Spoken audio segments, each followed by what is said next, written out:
I want, on behalf of the good people of St. Kitts and Nevis, to extend heartiest congratulations to the government and people of Taiwan, and this the occasion of their 106th anniversary of nationhood.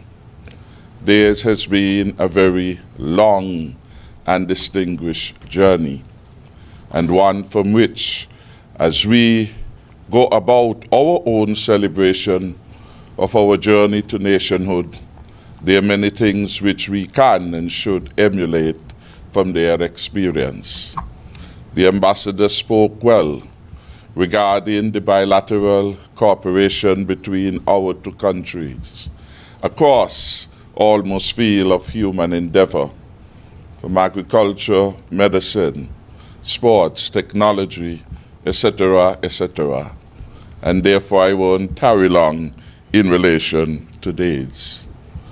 But I want to, in fact, to say that as we celebrate Taiwan's own nationhood, tomorrow we will do the same with respect to St. Kitts and Nevis. This, of course, was due to the intervention of the hurricanes.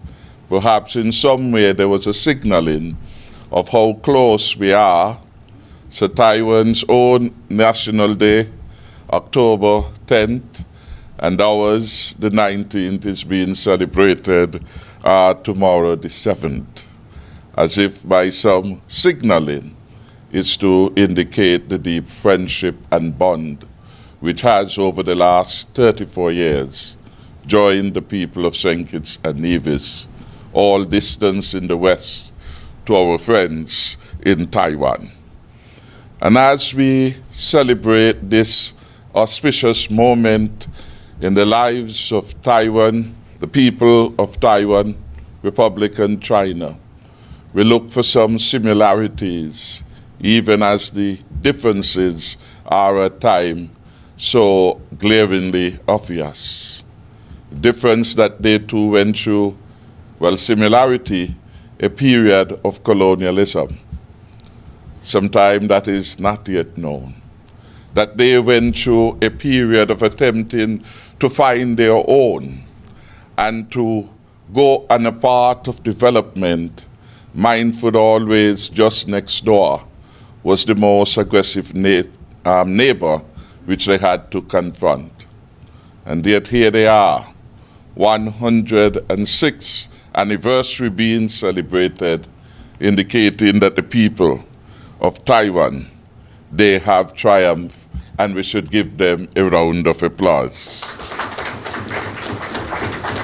Equally, as we look at their long journey of nationhood, there is an important message that once you, as it were, have close ties with the colonial master in our respect, there is no occasion to go backwards. Indeed, the achievement of nationhood everywhere has been a signal moment in the lives of the citizens, an indication that they were prepared now to take that next journey to bring their country to a higher level of engagement, growth, and development that had hitherto been the lot. Not every country has succeeded. Haiti never succeeded, being the first one in the Western Hemisphere to have attained its independence. Zimbabwe, for some, has not sustained the bright and optimistic opportunities that then beckoned under Mugabe in his latter years.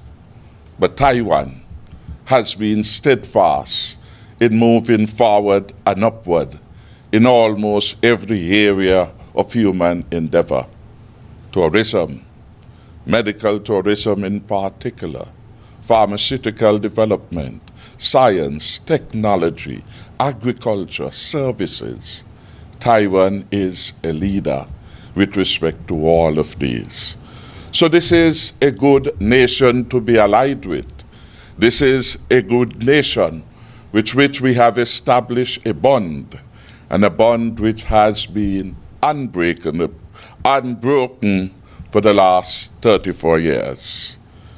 It is perhaps significant that tonight, as we celebrate with Ambassador George Chu, at his table are some of the men who pioneered St. Kitts and Nevis in its visit to develop diplomatic ties with Asia. I therefore want to signal the leadership of the Right Excellent and the Right Honorable Dr. Kennedy Simmons, who was Prime Minister then when we established diplomatic relations with Taiwan way back on the 23rd of September, 1983. Let us give him a round of applause for his vision and foresight, which has withstood the test of time over the last 34 years. And equally, I want to pay tribute to Ambassador Michael Powell, then Deputy Prime Minister in that administration, for being part of a cabinet that was looking ahead way into the future. And equally, I want to pay tribute to our own Governor General, then our Attorney General, who would have in fact done a lot of the legal work that were necessary to get us on this journey. Let's give all of them and all the others who are with them in taking us along this path. At that time, it was not a popular decision because Taiwan, as it were, by 1983, had lost the recognition at the United Nations. And so countries that were developing diplomatic ties were venturing out against the norm. What then had been abnormal has now become a normal deed for the people of St. Kitts and Nevis, who have been impacted in very positive ways as a result of that landmark decision. And way back then we had no embassy, and yet that work of diplomacy had to be done. The Prime Minister then had turned to one Terry Byron, who is here, to serve as our first ambassador to the Republic of China. Could we give Terence Byron a round of applause for pioneering on that part? Finally, for me, what are some of the things that must help us on this road to nationhood and nation building? Critically, industry, ingenuity, and loyalty. And we see all three being reflected in the achievements so far, grand as they have been in the context of the Republic of China, Taiwan. Industry, how our people must appreciate work and how work can add meaning to their own lives. How our people must again be in the habit of wanting to serve, recognizing the difference between service and servitude. And whatever it is our talent, and whatever it is our lot, we must do all that we are doing to our very best ability and capacity. That is critical, because it's this sense of valuing work, this sense of wanting to excel that has helped Taiwan, and indeed has helped every great nation to achieve developed country status. And so I want to commend again industry to the people of St. Kitts and Nevis. I want to say to our people not to get overly anxious about the participation of non-nationals in our space, because indeed we should develop a mindset that no one will outjob us in St. Kitts and Nevis. No one will be able to do better in St. Kitts and Nevis what we, the citizens of St. Kitts and Nevis, can do here. It means then that we have to inculcate starting early in our young people an appreciation for simple, basic chores at home, at school, and at play. It means also that we have to get people again to appreciate honest work, fair reward are important. It means again that we have to get our people to appreciate that their fortune and their welfare are linked with the success of the entities with which they work, be that entity TDC or the government or Frigate Bay or some restaurant. We have to ensure that the entities with which we work, that they are succeeding. There is a challenge which we have, and we hear it particularly in our construction sector, where persons would say to us, Kittitians and Nevisians, for them Friday is a very unique day. And you could hardly get people to go overtime, no matter the urgency, and to work extended hours on the weekend. And they say to us, faced with that challenge, realistically, how we are going to complete our hotels on time, save that we are able now to appeal to some other persons who recognize a day is a day. A day is a day, and we have to seize the opportunities that are available today. This is something that we have to pay particular attention to, because productivity and production are critical ingredients for nationhood and building a successful nation. Ingenuity and creativity, that has long been a message. And I recall a moment in history where there was much uprising in Jamaica. Jamaica has always been a country in some respect where there is temper, tumult, and at times confusion.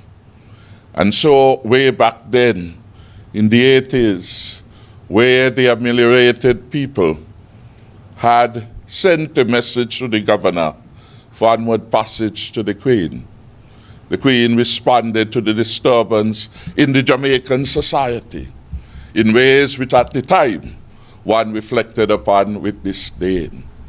But having had the benefit of hindsight to revisit and examine again, as we must do on our path to development, we understand how wise the Majesty was then.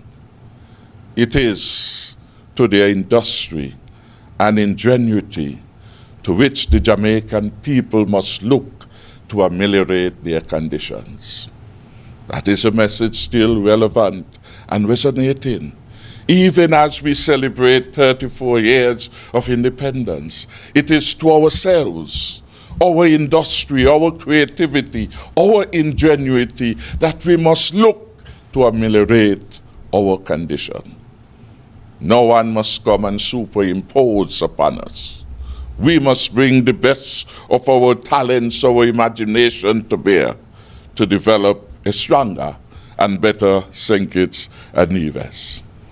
The final matter I wish to speak on very briefly is the whole question of loyalty.